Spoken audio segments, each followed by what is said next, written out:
So this is where we're at with the cab right now, preparing for the engine and the gearbox to go in, continuing cleaning up all the driveline parts, engine accessories. Really happy with the way it's turning out so far. I'm not a professional panel beater or spray painter, but it looks really good. Nice, clean, tidy, and no rust at all. I hope you enjoy this short little update video. So now the cleanup of the gearbox begins. I'm going with the gearbox out of the donor. Totally unproven, never drove the car, never started the engine. I'm only using it because the input shaft has got very little wear.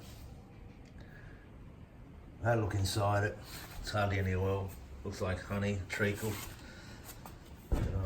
Anyway, it's turned smooth, but that's what I'm trying to avoid.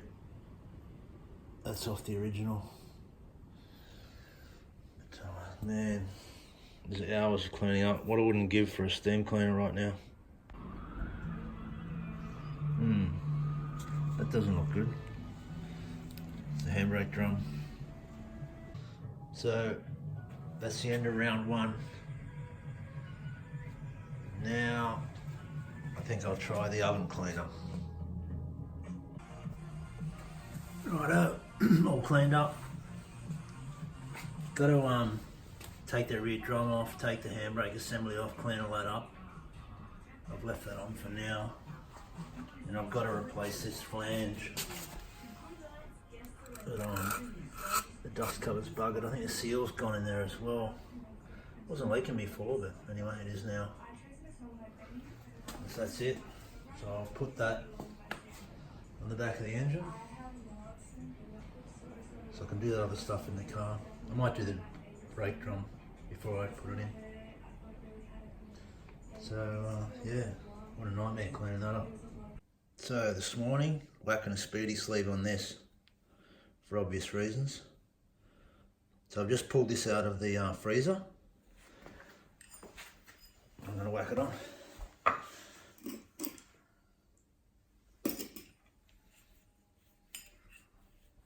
Hot coffee, hot water.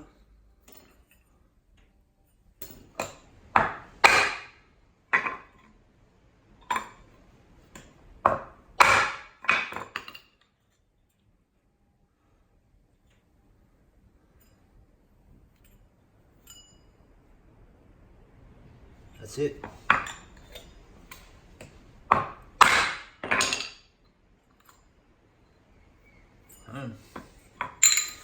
Job done. And the front seal, the transfer case, the one I had the speedy sleeve. Job done. So here I'm just preparing the gearbox mounts. I've got both sets from both cars. Some are okay, some are cactus. So I'm just using the best of the bad bunch, I suppose. But the ones that are under compression all the time, i.e. the ones that sort of sit underneath the brackets, they're my best ones, and then the ones that are a bit hairy going, I put them underneath. They're really only a spacer. They take a bit of shock, but I'll end up with a good set. They'll be okay.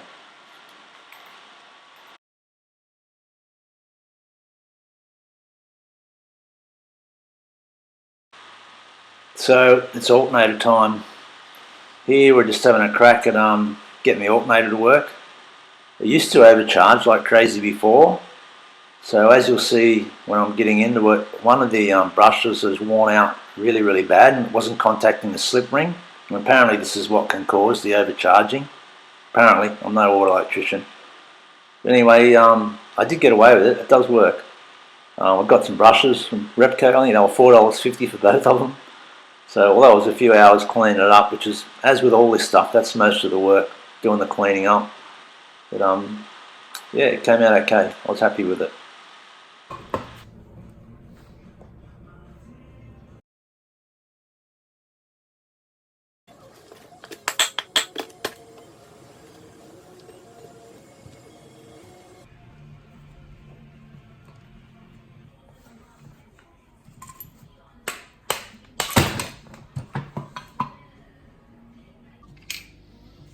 So the brushes are worn.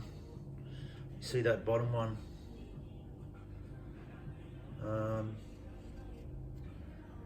So I'm gonna change the brushes, I guess. See how we go.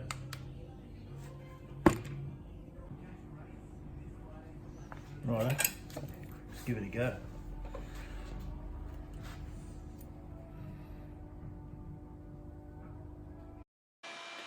So here I'm just sweating out the old brushes.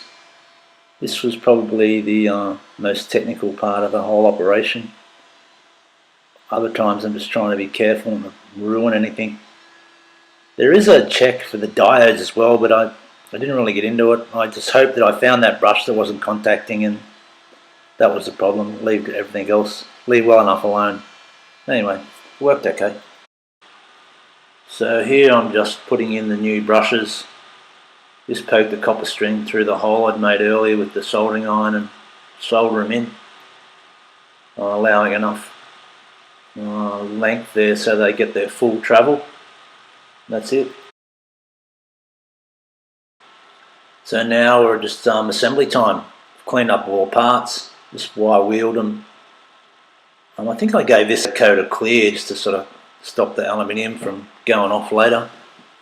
But I cleaned up okay. Had a little bit of trouble seating the bearings. It was a little bit tight to turn, but give it a couple of whacks with a hammer, it seemed to seat and turn good.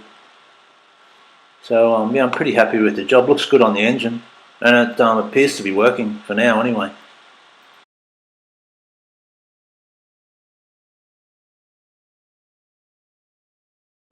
So I've made up my double row pulley, and there's my crankshaft nut, but no socket.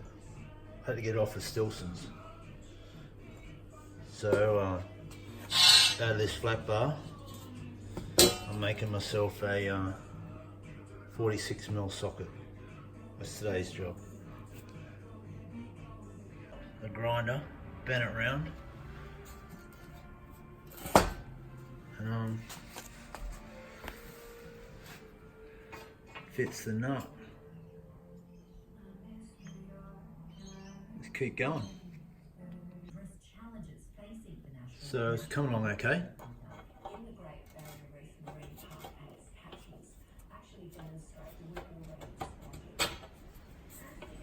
Yeah, I'll dress up the file, then I'll just weld each fillet up as I go along, sand it down, and I'll start making them for a business. Formed it all the way around. Just weld up the cuts. That's it. Bit rough and ready, but works okay.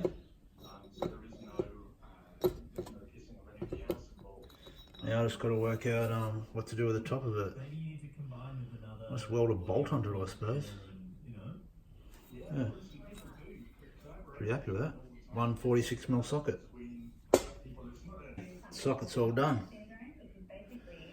So that's the nut. That's the socket. Torque her up. Done. 146mm socket for the glove box.